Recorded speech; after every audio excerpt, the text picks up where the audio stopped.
നമസ്കാരം.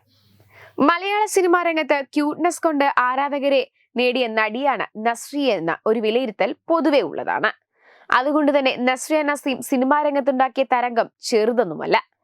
ചെറിയ പ്രായത്തിലെ അഭിനയ രംഗത്തേക്ക് കടന്നു വന്ന നസ്രിയ നായികയായപ്പോൾ തുടരെ അവസരങ്ങൾ വന്നു.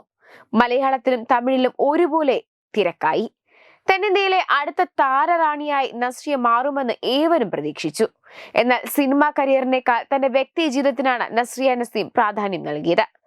19-ാം വയസ്സിൽ നസ്രിയ വിവാഹ ജീവിതത്തിലേക്ക് കടന്നു. പിന്നീട് വിരലിലെണ്ണാവുന്ന സിനിമകൾ മാത്രമേ നസ്രിയ അഭിനയിച്ചിട്ടുള്ളൂ. തമിഴ് ധനുഷിന്റെ നായികയായി നസ്രിയ അഭിനയിച്ച സിനിമയാണ് നെയ്യാണ്ടി. 2013 റിലീസ് ചെയ്ത ചിത്രത്തിൽ നടൻ ആടുകളം നരേനും ഒരു വേഷം ചെയ്തിട്ടുണ്ട്. നസ്രിയയ്ക്കൊപ്പം അഭിനയിച്ചതിന്റെ ഓർമ്മകൾ പങ്കുവച്ചുകൊണ്ട് ആടുകളം നരേൻ പുതിയ അഭിമുഖത്തിൽ പറഞ്ഞ വാക്കുകളാണ് ഇപ്പോൾ ശ്രദ്ധ നേടുന്നത്. നസ്രിയയ്ക്കൊപ്പം തയ്യാണ്ടി എന്ന സിനിമ ചെയ്തിരുന്നു. അവസാനം കൊഞ്ചിച്ചിട്ട് പോകാൻ ഷോട്ടിൽ സംവിധായകൻ പറഞ്ഞു. കെട്ടുപിടിച്ച് കൊഞ്ചിക്കുമ്പോൾ അറിയാതെ ഞാൻ നെറ്റിലൊരു ഉമ്മ വെച്ചു. അവർ ഒന്നും പറഞ്ഞില്ല. ഷോട്ട് കഴിഞ്ഞ ഉടനെ എല്ലാവരും ക്ലാപ്പ് ചെയ്തു. അവസാനത്തെ കെമിസ്ട്രി സൂപ്പർ ആയിരുന്നു എന്ന് പറഞ്ഞു. സോറി നസ്രിയ, പ്ലാൻ ചെയ്യാതെ അങ്ങനെ ചെയ്തു പോയെന്ന് പറഞ്ഞു. അതിനെന്താ അച്ഛ എന്ന് പറഞ്ഞ് നസ്രിയ എന്നെ സ്വന്തം അച്ഛന്റെ അടുത്ത് കൊണ്ടുപോയി. ഇത് എന്റെ റിയൽ അച്ഛൻ, ഇത് എന്റെ റിയൽ അച്ഛൻ എന്ന് പറഞ്ഞു. നിങ്ങൾ നന്നായി അഭിനയിച്ചെന്നും നസ്രിയ പറഞ്ഞത് ആടുകളം നരൻ ഓർത്തു. സിനിമ കഴിയുന്നത് വരെ നന്നായി സംസാരിച്ച് ഇടപഴകി.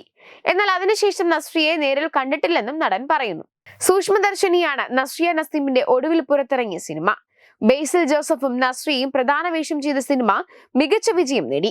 സൂക്ഷ്മദർശിനിക്ക് ശേഷം ലൈം ലൈറ്റിൽ നിന്ന് പൂർണ്ണമായി മാറി നിൽക്കുകയാണ് നസ്രിയ നസീം.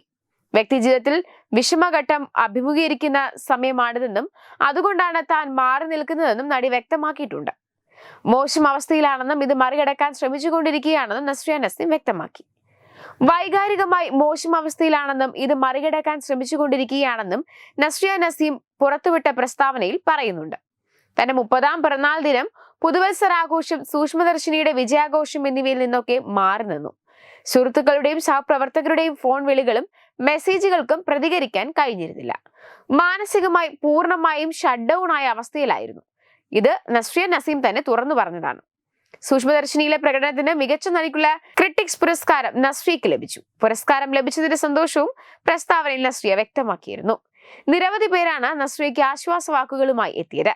സമാന്ത ഉൾപ്പെടെയുള്ള താരങ്ങൾ നസ്രിയയ്ക്ക് ധൈര്യം നൽകിക്കൊണ്ട് കമന്റ് ചെയ്തു. ആദ്യമായാണ് നസ്രിയ ഇത്തരത്തിലൊരു തുറന്നു പറച്ചിൽ നടത്തുന്നത്. എപ്പോഴും രസകരമായി സംസാരിക്കുന്ന നസ്രിയെ മാത്രമേ ആരാധകർ കണ്ടിട്ടുള്ളൂ. നടിയുടെ തിരിച്ചുവരവിനായി കാത്തിരിക്കുകയാണ് സിനിമാ ലോകം. താരത്തിന്റെ പുതിയ സിനിമകളൊന്നും നിലവിൽ പ്രഖ്യാപിച്ചിട്ടില്ല.